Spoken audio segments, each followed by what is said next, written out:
Hello everyone, welcome to my channel. मेरी जो strategy है आरआरबी क्लर्क के मेंस के लिए, मैं वो शेयर करने जा रही हूँ। First of all for computer, पहले मैंने कंप्यूटर का कुछ भी नहीं करा था प्रिपेयर, बट अभी मैं कर रही हूँ कुछ दिन से। तो कंप्यूटर के लिए मैं बस वो जो अरोड़ा एजुकेटर्स की वीडियोस हैं वही उसी से ही कर रही हूँ। वो टेलीग्राम में उनका एक ग्रुप है, उधर वहाँ पे उनकी सभी वीडियोस डली हुई हैं। तो मैं वही एक टॉपिक पे उनकी 3 और 4 वीडियोस हैं। तो मेरा यही है कि मैं एक टॉपिक को एक दिन में कंप्लीट करूँ और साथ में इसके रिटन नोट्स भी, शॉर्ट नोट्स भी बना रही हूँ कि पेपर के टाइम में जो लास्ट टाइम रिवीजन के लिए मेरे को लगता है इतना ही सफिशिएंट होगा। और इसके साथ मैंने सेक्शनल भी लगाए हैं इसी के ही कंप्यूटर के। 15 मिनट का है इसका सेक्शनल का टाइम। और उसके बाद करंट के लिए, करंट अफेयर के लिए मैंने जैसे आईबीपीएस पी और क्लर्क के लिए अगस्त से प्रिपेयर करा था, जुलाई थोड़ी बहुत करा था, लेकिन अभी इसके लिए मैं अगस्त से ही प्रिपेयर करूँगी। अगस्त टू 15 जनवरी तक का करेंगे मेरे अकॉर्डिंग, मेरे को लगता है ये करना चाहिए। तो अगस्त से लेके मेरे पास अक्टूबर तक पूरे मैंने नोट्स बनाए हुए हैं, शॉर्ट नोट्स। मैं उन्हीं को ही रिवाइज करूँगी। और उसके बाद नवंबर का मैंने करा नहीं था कुछ भी डेली। तो मैं अभी फर्स्ट ऑफ ऑल मैं नवंबर के वीडियो कर रही हूँ, अभिजीत मिश्रा की जो वो डालते हैं ना, पूरी मंथ का जो डालते हैं इकट्ठा टॉपिक वाइज, वो उस उनकी वीडियो से मैं कर रही हूँ। और उनसे ही शॉर्ट नोट्स भी बना रही हूँ कि लास्ट टाइम मेरे को जस्ट वो नोट से ही मैं रिवाइज कर पाऊँ।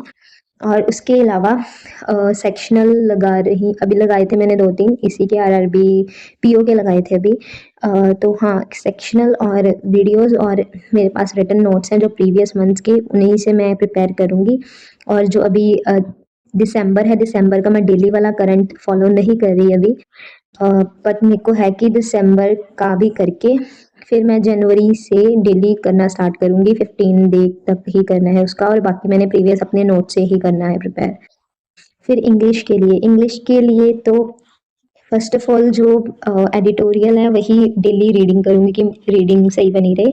और इसके अलावा सेक्शनल दूंगी मैं इंग्लिश का, मेंस का डेली पे, और उसी को ही एनालाइज करूँगी। और इसके अलावा अगर मेरे को लगा कि मैं ज़्यादा इम्प्रूवमेंट की किस चीज़ में ज़रूरत है तो उसी पोर्शन को रिवाइज करूँगी। फिलहाल अभी मेरे को रीडिंग में ही हो रहा है कि मेरी आरसीज कंप्लीट नहीं हो रही, दो बीच में क्वेश्चन छूट रहे हैं, तो फिर इसलिए मेरा रीडिंग पे ही है थोड़ा। और उसके बाद वोकैबुलरी जो मैंने नोट करी हुई है थोड़ी सी इंपॉर्टेंट, तो उसी को ही मैं दोबारा रिवाइज करूँगी।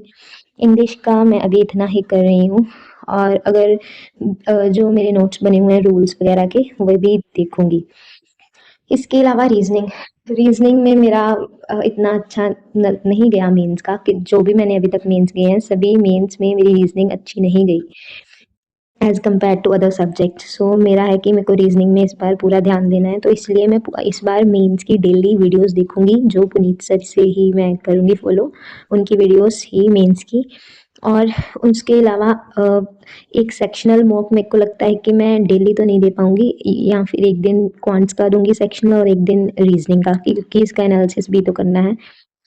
मेंस की वीडियो ही बहुत लंबी है, तो मेरे को है कि पहले मैं डेली इसको रीजनिंग का उधर से ही करूं, ताकि मेरे को समझ आए कि कैसे मैंने अटेम्प्ट करने हैं क्वेश्चंस।